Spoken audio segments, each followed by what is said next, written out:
রাত বাজে এখন 11:15। সন্ধ্যা থেকে শিমু বায়না ধরেছে ওকে ওটস দিয়ে ডিম দিয়ে অমলেটের মতো বানিয়ে খাওয়াতে হবে। আগের দিন ওকে আমি ওটস আর ডিম দিয়ে অমলেটের মতো বানিয়ে খাইয়েছি, সেটা নাকি তার অনেক ভালো লেগেছে। তো যখনই আজকে শুনলো যে সন্ধ্যার সময় আমি ওটস দিয়ে আর ডিম দিয়ে অমলেটের মতো বানাবো, তখনই সে বলল যে এক্ষুনি বানাও, আমি খাবো, আমার খেতে ইচ্ছে করছে। তো আমি বললাম যে আমি এক্ষুনি বানাবো না, আমি একটু পরে বানাবো রাত্রের দিকে, এত গরমে আমার গ্যাসের কাছে যেতে ইচ্ছে করছে না। তো ও আমার পাশে শুয়েছিল, শুয়ে থাকতে থাকতে আমার সাথে কথা বলতে বলতে হঠাৎ করে ঘুমিয়ে গিয়েছে। ঘুমের ভিতর থেকে ও কতক্ষণ পর পরে উঠে আমাকে বলতেছে যে বানাও না কেন, বানাও না কেন। আমি বলছি যে বানাবো, একটু পরে বানাবো। তো যাই হোক, আমি পরে ওকে ভালো লাগছিল না, তখন ওকে আমি বলছিলাম যে আমি আর বানাবোই না। তারপর দেখি মেয়েটা রাগ হয়ে গিয়েছে, রাগ হয়ে ঘুমিয়ে গিয়েছে। তো পরে মনে মনে ভাবলাম যে না, মেয়েটা খেতে চাইছে, ওকে আমি একটু বানিয়ে দিই। তারপর আমি রান্নাঘরে চলে আসলাম। রান্নাঘরে আমার দরকারি যা জিনিস ছিল সব ছিল আমার বাইরের রান্নাঘরে। তো আমার দরজায় তালা দেওয়া ছিল, সে কারণে আর আলসেমি করে আমি তালাও খুলিনি আর বাইরে রান্নাঘরেও যাইনি। আমার এই রান্নাঘরে যা ছিল আমি তাই দিয়ে বানিয়েছি। কোনো টমেটো ছিল না, কাঁচামরিচ ছিল না এখানে এখানে তাই আমি সে কারণে একটা পেঁয়াজ কুচি, একটু হলুদ গুঁড়ো আর লবণ দিয়ে আমি ডিম দিয়ে ওটস দিয়ে ওকে অমলেটটা বানিয়ে দিয়েছিলাম। এত পরিমাণে গরম, ইচ্ছেই করছে না যে আগুনের কাছে যাই, চুলোর কাছে যাই, কিছু অনেক কিছু বানাতে ইচ্ছে করলেও ইচ্ছে করছে না চুলোর কাছে গিয়ে কিছু বানাই, খেতে ইচ্ছে করে না গরমে।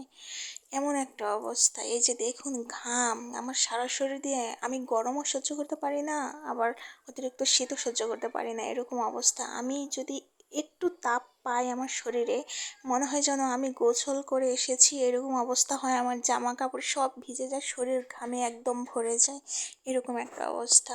তো যাই হোক, চুলার উপরে আমি ওটা রেখে আমি একটু গেলাম মাঝের রুমের দিকে যে একটু বসি ঠান্ডায়।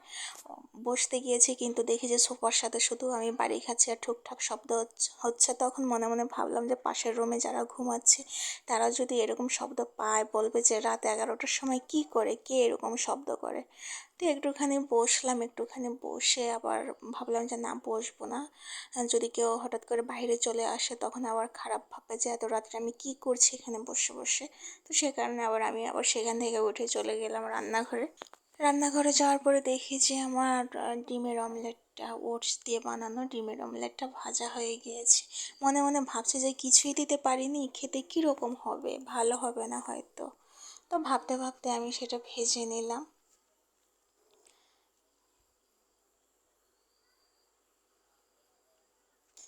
আমি আরও একবার বানিয়েছিলাম, তখন আমার কাছে খুবই ভালো লেগেছিল।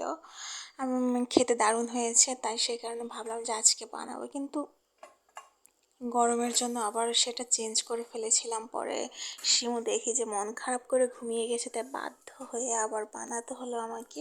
তারপর আমরা 2 চামচ নিয়েছি, আমি একটু খেয়ে দেখবো যে কীরকম হয়েছে।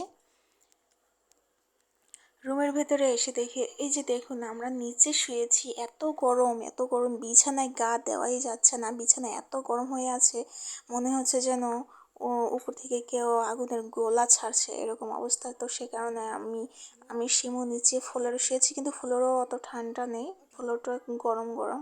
তারপর শিমুকে আমি ডাকলাম ওঠার জন্য, ও উঠবে না। তারপর আমি বললাম যে দেখ কী বানিয়েছি তোর জন্য, তুই খেতে চেয়েছিস সে কারণে বানিয়েছি। তারপর তাড়াতাড়ি করে উঠে গেছে, যখন বলছি যে আমি ওটস দিয়ে ডিমের অমলেট বানিয়েছি, ও তাড়াতাড়ি উঠে গেছে, উঠে গিয়ে কুলি করে এসেছে।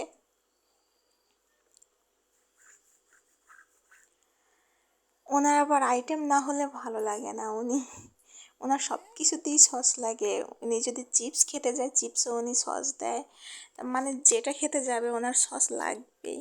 আমার বাসায় যদি সস টস আনি কিছুই থাকে না ওর জন্য, ও যখন যেটা পায় সেটা দিয়ে সস খায়। তারপর ওকে বললাম যে খেয়ে দেখ কীরকম হয়েছে, ও তো বললো ভালোই হয়েছে। তারপর আমি বললাম যে আমাকে একটু দে, আমি একটু খেয়ে দেখি কীরকম হয়েছে। তারপর আমি খেয়ে দেখলাম যে না, সত্যি সত্যি ভালো হয়েছে আসলে। তবে টমেটোটা দিতে পারলে আর একটু বেশি বেটার হতো।